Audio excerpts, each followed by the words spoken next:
Have you ever thought about starting your own podcast? When I was trying to get this podcast off the ground, I had a lot of questions. I had no idea where to start and I had nowhere to turn. I asked myself questions like, how do I record an episode?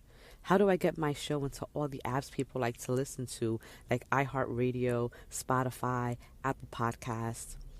I even wondered, how can I make money from my podcast? And the answer to every one of these questions is really simple. Anchor. Anchor is a one-stop shop for recording, hosting, and distributing your podcasts. And best of all, it's 100% free and ridiculously easy to use. And now, Anchor can match you with great sponsors who want to advertise on your podcast. So what that means is that you can get paid to podcast right away. So if you've always wanted to start a podcast, make money doing it, then go to anchor.fm/start to join me and the diverse community of podcasters already using Anchor.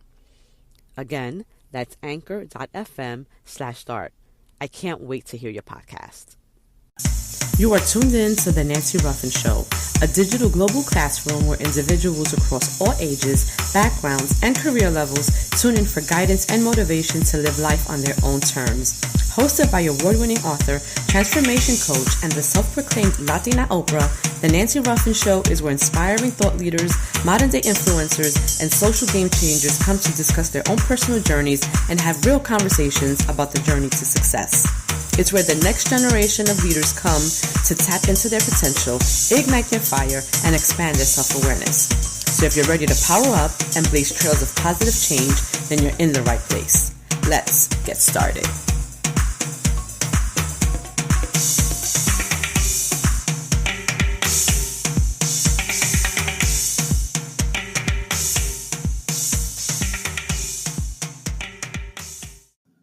It is still Women's History Month, and what that means is that I will be highlighting and spotlighting some of the phenomenal women that I know who are out here doing outstanding work, not only for themselves, but for their communities, for the culture. They're really giving their all into making their impact on the world, and not just impact, but contributing to the world in such a way that their contribution is about helping other people.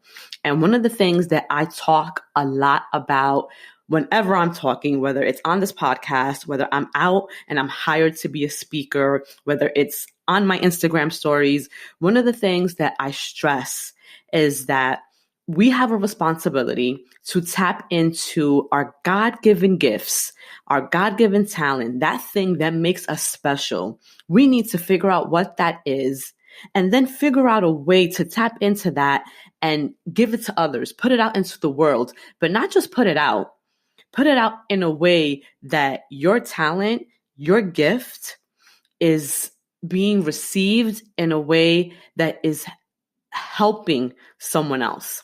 So our job while we're here on earth is to find out what we're great at, spend our lives devoted to that thing, and then use it as a way to be of service. So when we come back, this week's episode, I'm going to highlight some of my favorite women, just like I said in the intro. And then we're going to talk a little bit about what it means to tap into our gifts and how to use our gifts to be of service. So sit tight and we'll be right back.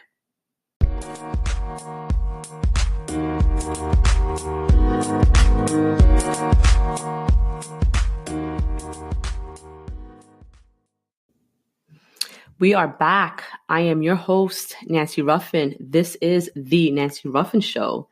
And as I was saying in the intro, I wanted to take some time to really highlight amazing women that are out here just doing some great work, and women who may not always get the shine or the recognition they deserve because they're always so committed to doing the work. And I don't think that enough people are out here doing the work, right? Everybody wants the instant fame, the instant recognition. They want the tens of thousands of followers. They want to become brand influencers. Everyone is out here doing work, But not everyone out here is committed to really putting out quality work that is to be of service for the greater humanity. We live in such a self-centered, me-centered society and culture.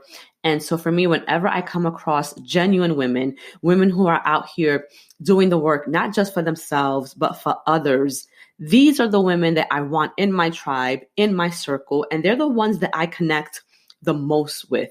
And it's ironic because the more in tune you become with yourself and with your source and with that spirit that lives within you, and the more aware you become about the energy around you, you will either gravitate to like energy, or you will become resistant to anyone whose energy isn't aligned with yours. And it's amazing how that happens because it will be instant. You'll be around somebody and something will feel off.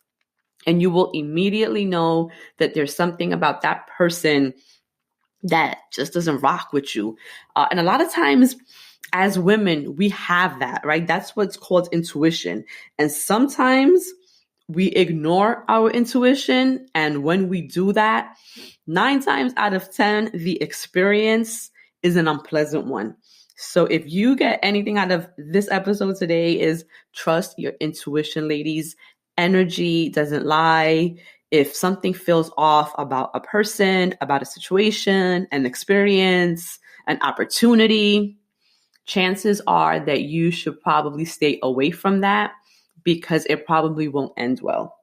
But back to what I was saying about women and about being attracted to genuine, authentic women.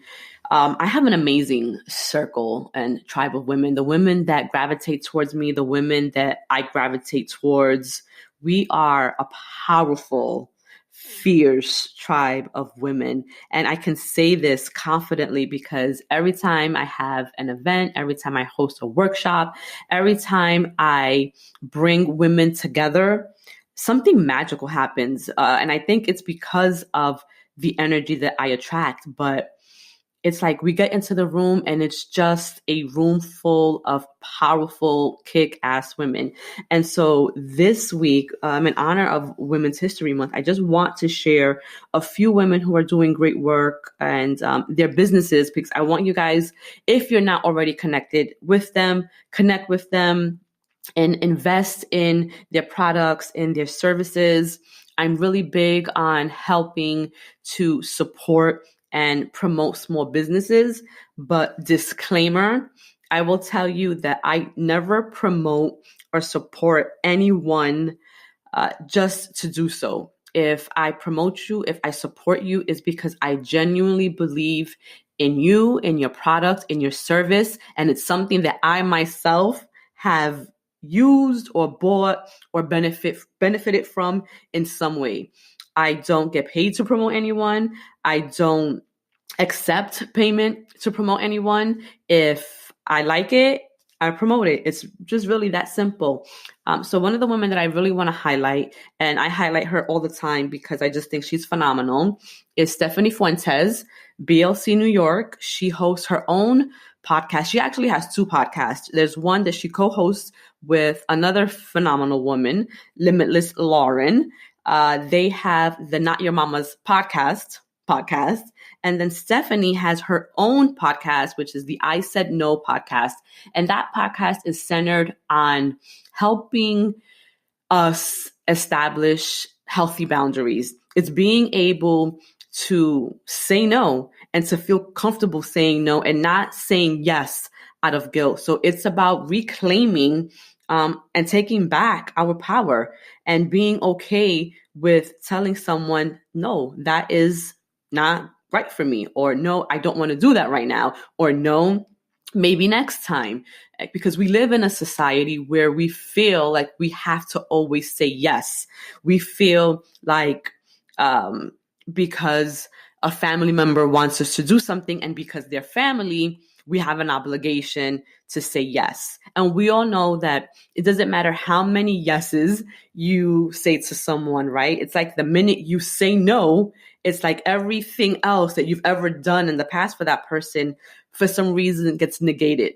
And sometimes you're going to have to say no. And sometimes the person who is getting the no is going to have to deal with it.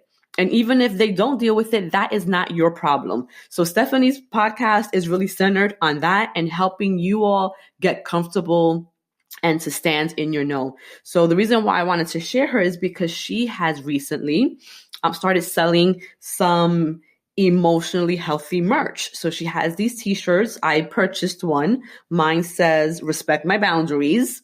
And then she has another style which says emotionally healthy. They're beautiful, beautiful t-shirts. The quality is phenomenal. Just really great. So if you're someone who is into rocking statement tees, or if you just want to support another woman in business, then please head over to BLC New York on Instagram. I believe her website is blcny.com. Don't quote me. I'll try to put the information in the episode notes. I'll go on Google and search for her. You guys can do the same thing. Stephanie Fuentes, Stephanie with an F. But connect with her, guys. I promise you will thank me later. Another woman who I want to highlight, she's a creative. She's an artist. She has been creating these amazing photos in honor of Women's History Month, of just women who have inspired her or have had some kind of impact in her life. And it's just these beautiful creative work of arts. I encourage you. Her name is Viv Moran. She is on Instagram. Her handle is Black Flowers Grow. And if you go to her IG, you can see exactly what I'm talking about. Her work is also getting featured on the Dike Media Instagram account. And if you're not familiar with Dike, I don't know where you've been. You must be hiding under a rock. But the Dike Media Network is a media network that was founded by one of my favorite people, Sarah Vega. She also hosts her own podcast. It's called Dike.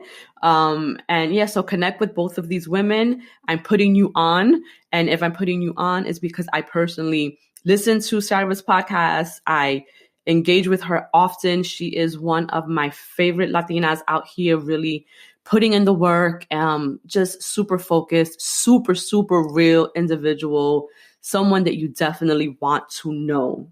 The next person I want to highlight is a badass, fierce, up-and-coming designer, Michelle Akers. She is the brainstorm behind the fabulous Live in Fashion line.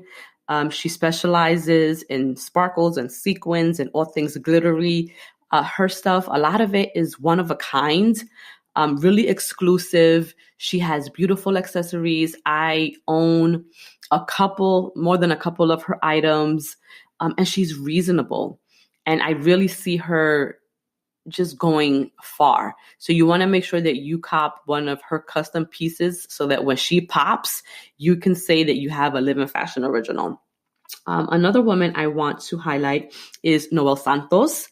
She is an Afro-Latina based in the Bronx. She has opened up the one and only bookstore in the Bronx, which she crowdfunded for. So she raised all of the money for her bookstore, through a crowdfunding campaign. And I believe, I don't know if she's officially open, but I know that she has been hosting several of events these past few weeks. They've looked amazing. I have yet to be able to go to the lip bar, but it looks amazing. And the fact that she's Afro-Latina, and the fact that she's investing in the community that she's from, and the fact that it's the only bookstore, I think that really qualifies her to get a spotlight on today's show. I also want to highlight Raygrid Calderon, who has recently opened up a spiritual wellness center along with her mom, Ingrid, in the Bronx.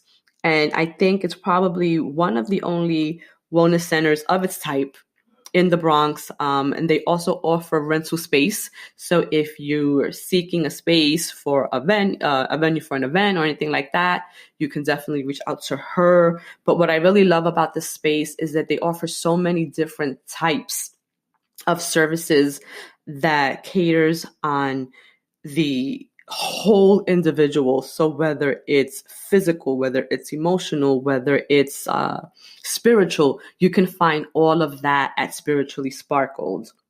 The other woman I want to highlight is a good friend of mine, Yesenia Gonzalez. She is co-owner of the New York Casa Group and owner of the Lux Urban Life brand. And so if you are in need of an apartment, if you're searching to become a homeowner, she is the best in the business. And not only does she provide you with beautiful spaces to look at, but there's other services that she offers through her Lux Urban Life brand, as far as you buying the furniture for you or kind of shopping for the furniture for you, helping you identify the best schools in the area. There's just an array of things that she's great at. So I would suggest that you also connect with her, follow her if you or someone you know is looking to get into new real estate. And then last but not least is a woman who I have known since high school. She's always been super ambitious and always really devoted to philanthropy and giving back, and probably one of the most humble women that I know. And her name is Kiana Velez. She is the owner of several businesses, the most popular one being the Nail Lounge, which is in Washington Heights. And what it is a nail bar. So you can go there and just bling out your nails. She's also the owner of the Face and Body Lounge, and I think they specialize in all things beauty. So if you need to get microblading done, you need to have lashes, just things for the face, I think is what the face and body, is what they cater to. But these are all badass women. They're all Latinas. And I didn't do that intentionally. Well, with the exception of Michelle, I don't think she's Latina. Not really sure what she is. But she's badass. And really, race and ethnicity doesn't matter. The fact that they are women, though, and they are breaking ceilings and they are out there investing in their communities, employing others, and just really making a name for themselves, I think is worthy of recognition. And so any chance I get, I want to uplift my women, right? That's what it's all about. That's really what this show is about. It's about providing a platform for others to share their work, to share their stories, to highlight women that are doing amazing things, and to connect you all with the women who inspire me. What other news can I share with you guys? Oh, so as you may know, coming up this week, I have the last workshop of the year. Well, the last vision board strategic visioning workshop of the year. It's happening in Queens, in Ridgewood. And I've done 4 in the matter of 3 months, which is a lot. I usually only do 1, max 2.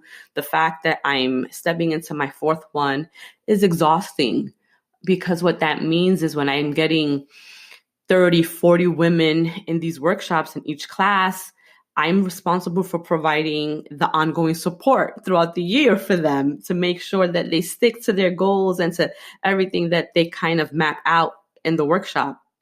And as we're stepping into another workshop, it's like, wow, it's a lot of women. And I have to kind of be cognizant of how thin I spread myself, because I too have my own goals that I want to be working on, and which I'm going to be focusing on starting the 2nd quarter of this year. So coming April 1st, I'm really going to be devoted onto tackling all the goals that I have set for myself. So that pretty much sums up this segment of the show. I'm going to take a short break. And when we come back, I want to talk about lifting as we climb. And for me, I am a firm believer of the West African concept of Sankofa. And what that means is, as we excel and rise, we have a duty and a responsibility to reach back and help others. And so when we get back, I want to talk about that responsibility and, why it's important that as we reach a certain level of success, that we make sure we're reaching back and bringing others along with us. So stay tuned and we'll be right back.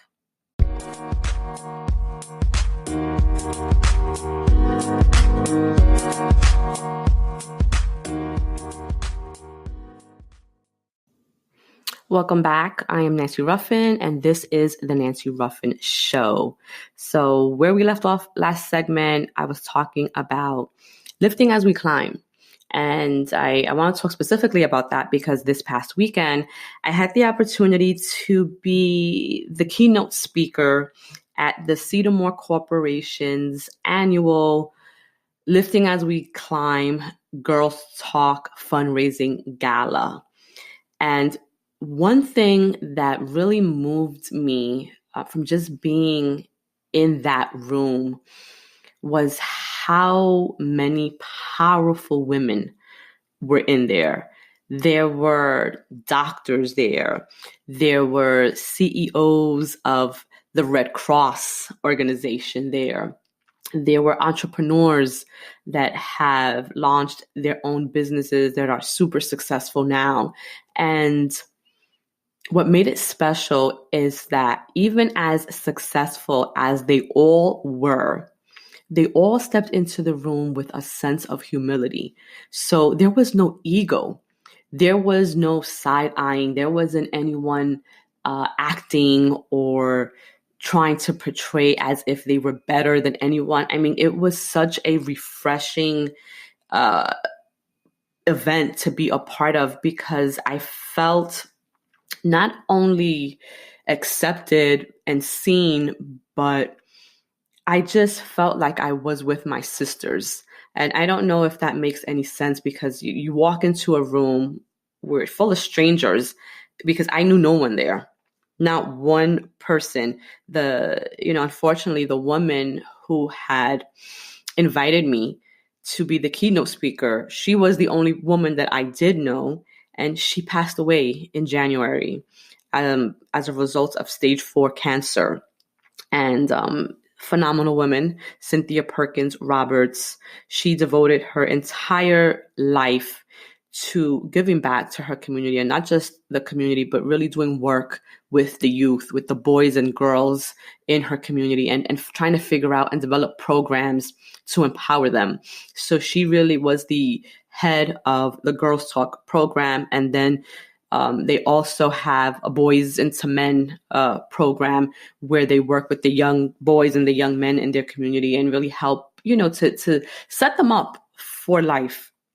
And so she was the only person that I knew with regards to this event and with regards to the program and this corporation. And yet when I arrived, I was just accepted and welcomed. And I remember when I walked into the cocktail hour, I didn't know where to sit because it was already crowded. Like all the tables were already taken.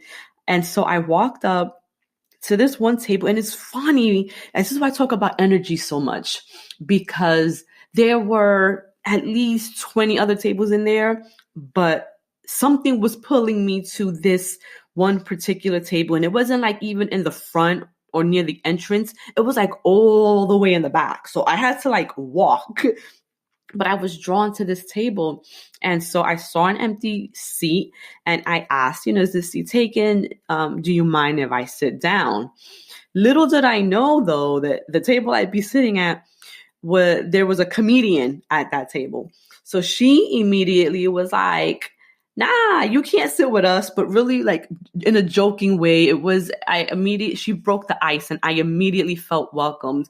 So they allowed me to sit with them and we began to talk. And it really just felt like I had known these women before. Like they didn't seem like strangers because the conversation was just so easy. And the way that they accepted me, a stranger, because they all knew each other. They were all friends. One of them, two of them actually were mother and daughter. but four of the most amazing women that I had the opportunity to connect with, that day. And that immediately put me at ease, because imagine you're invited to be a speaker anywhere. No matter how much I speak in public, I still get nervous. And I think anyone who does public speaking work, you can attest to that. Like, it never gets easy. You always have the nerves. You always have the little butterflies in your stomach because you want to do a good job, right? And the minute that you stop feeling that is the minute that you really stop caring about your delivery or about how you show up or about really wanting to be great. And because I'm so committed to what I do, I want to do a great job. Like, I want to go and I want to give people the absolute best of me. And so that is nerve-wracking. But I sat with them and they immediately put me at ease. So when we got to the ballroom, unfortunately, we weren't seated at the same table. But even then, where the table that I was seated at, had to, first of all, this is how dunce I am. I'm sitting next to two elders, just older, beautiful women. And the older woman to my left of me, I immediately just felt a connection to her. She reminded me of my grandmother. I became a little bit emotional too because I haven't visited my grandmother in a while. And so I guess that's not my guilt. But just, she had the warmest eyes. And I don't know if you've ever had the opportunity to really connect with someone, and when you look them in the eyes, you feel like you can see their soul and they can see yours. And it was just a warmth that was coming out of her. I had no idea that the whole time the woman I was sitting next to was the chair of the board of directors of the Cedarmore Corporation, which was the corporation that had invited me to come and be the speaker. And I just learned that today because I was looking through the program and I'm seeing her name. And I remembered when she introduced herself, I remember her name. I was like, oh my gosh, I had no idea who this woman was. But she was just so kind and so humble.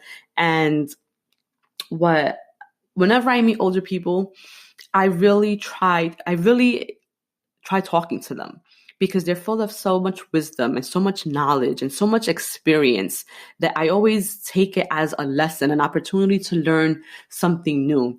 And what I found super adorable was, like, after I had given my speech, her and the other woman she was with, this woman named Marva, they wanted to take a selfie with me. And it was the most adorable thing. Because at first, when they asked me to take the photo, I thought they wanted me to take a photo of the two of them. But they was like, no, we want you to be in the picture, like the selfie. And they made like the gesture of the selfie. And I was like, oh, okay.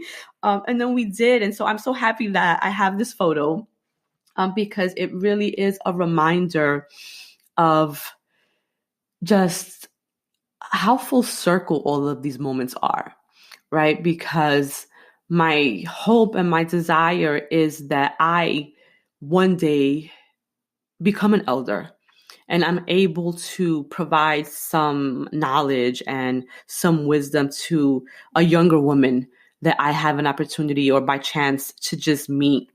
And so whenever you step out into the world, just step out with an open heart. Because everyone that you come in contact with is a teacher.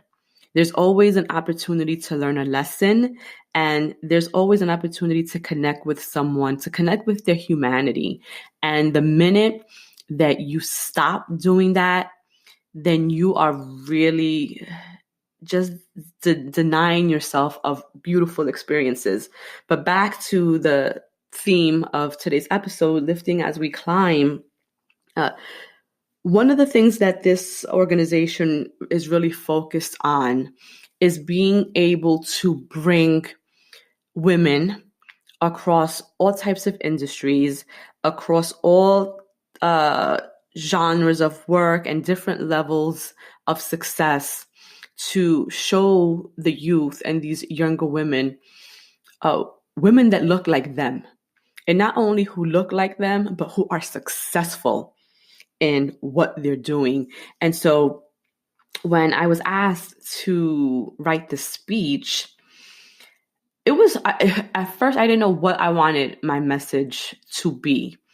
because I wanted it to be inspirational, but I also wanted it to highlight the importance of the people in my life who have allowed me to be great. And that really is what lifting as we climb means, right? It's about being in someone's life and seeing the greatness that they have within them that they may not yet see in themselves. And for me, I was a really lost individual. Even when I was in college, I mean, I was going to school, but I had no real direction. I had no real idea what I wanted to do with my life. I was an accounting major, and I only chose accounting because I was choosing a career field that would afford me a decent, sustainable, and stable living.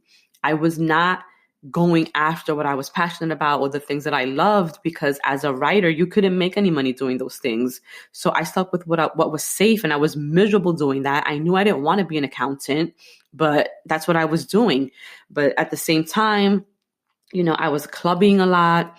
I was drinking a lot. I was a real party girl. It's ironic because right before I started recording this podcast, my sister called me because she's sharing, I guess, stories with her kids about when we were, growing up. And she was like, yeah. And I was just telling the kids about that one time we were at this club and I got so drunk that I passed out in the bathroom stall. I mean, and like, it wasn't like a whole night of drinking. We had just got there. We had just got to the club, but I had been drinking prior and I had gotten so drunk that I passed out in the stall, just like comatose, literally. She had to crawl under the bathroom stall to open the stall and get me out. And not only that, then she had to have a bouncer carry me out because I couldn't walk because I was so intoxicated.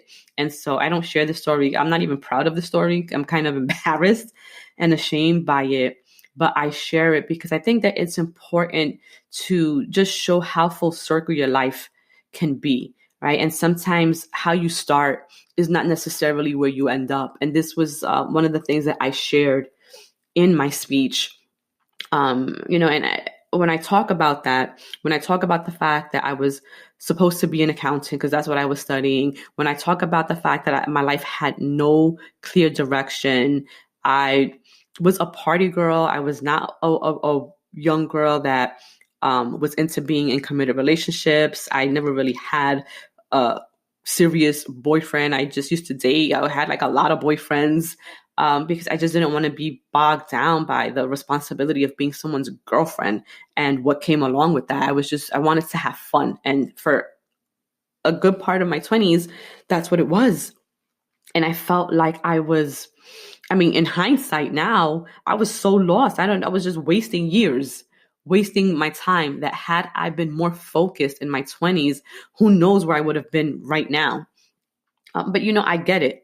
We all have our time, and I had to go through those experiences in order to grow into this woman that I am today, in order to be able to share my story and share the lessons that I learned through not knowing what the future held for me, and I went through, there was a lot of healing that had to happen because I also, during that time, and I can say it now, I didn't realize it then, but I was dealing with a lot of childhood trauma. I had a lot of issues with my mom growing up, and I had internalized all of those things, and they were coming out in self-destructive ways because I hadn't acknowledged them, I hadn't worked on them, and I hadn't healed from them. And it wasn't until like my 30s that I really started to look at my life and where it was going. And I asked myself, what do you really want to do with your life? What do you want your future to be? And even then, I didn't know. But what I did know was that I wanted it to be different from what it had been up to that point. And that's really where the change starts to happen. You come into an awareness, and you may not know what it is that you want. You may not even know what you want that future to look like. You only know what you don't want. And I only knew that I did not want to continue for the rest of my life in the path that I was going. And so that required me to really start digging within and doing that difficult healing internal work. And this is something that I talk about all the time because it's important. And until we can acknowledge the areas where we're wounded, until we can acknowledge the things within us that need healing, we're always going to do things to self-sabotage ourselves. And so even when I work with women on my one-on-one coaching sessions, once we start to really dig deep into the core of why it's really difficult for them to stay on track and follow through on their goals, it always stems back to something in their past. And until you can identify that thing, identify what it is, and then take the necessary steps to work through that and heal it, you're never going to change your behaviors, because you're going to always have the same triggers and you're always going to respond in the same way. It's all behavioral. So you have to learn how to change your behavior. But before you can change your behavior, you have to identify what that is. But back to talking about the lifting as we climb, one of the things that I said also in my speech was that any of the success that I have achieved up until this point, I haven't done it alone. Like every achievement that I have ever had has been a direct result because somebody helped me. Someone helped me. Someone believed in me. Someone spoke words of greatness into me. Someone reminded me of my purpose. Someone believed in me when I didn't believe in myself, and for me, it has been my parents. It has been my sister. It has been my aunt, who is like a second mom to me. It has been my uncles. I've had my friends also, who when I first decided that I wanted to start sharing my voice, and I first started sharing my voice, doing poetry and going to open mics, I was horrible when I first started. Horrible. I didn't know what it meant to perform a poem. And yet my friends would come and they would sit with me and sit through some of the most horrible poetry slams, but they believed in me.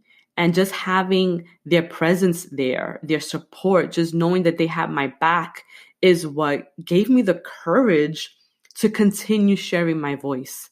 And the more I shared, then of course, the better I got. And the better I became at tapping into my emotions and honing my voice and being able to stand on a stage and feel confident and deliver content that was impactful and meaningful. But I was only able to do that because I had people behind me cheering me on and letting me know that I could do it, even when within myself, I didn't feel like I could. Another person who believes in me 100%, my brother-in-law, he's probably like one of my biggest fans. And he believes in every single crazy idea that I have. And it's like, to him, it's not crazy. He's like, okay, yeah, we can absolutely do that. What do you need? How can I help you? And so it was important for me in my speech to talk about the importance of these people and the impact that they've had on my life and my success. And a lot of times, if you're not careful, it's really easy to believe your own hype once you reach a certain level of success, once you attain that thing that you've been striving for. And if you allow yourself to believe your own hype, then you will believe that it was only through your own hard work that you got there. And I encourage you to be careful in doing that. Because yes, while it does take our individual blood, sweat, and tears to do something, we can't devote the blood, sweat, and tears to that thing without having people support us.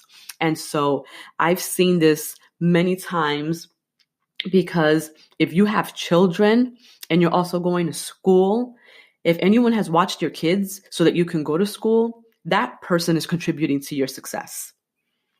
If you have ever fallen back on a bill and someone has lent you money to catch up on paying that bill for whatever reason, that person is contributing to your success because they are taking away the stress of not being able to pay that bill and allowing you to focus on whatever your goal is.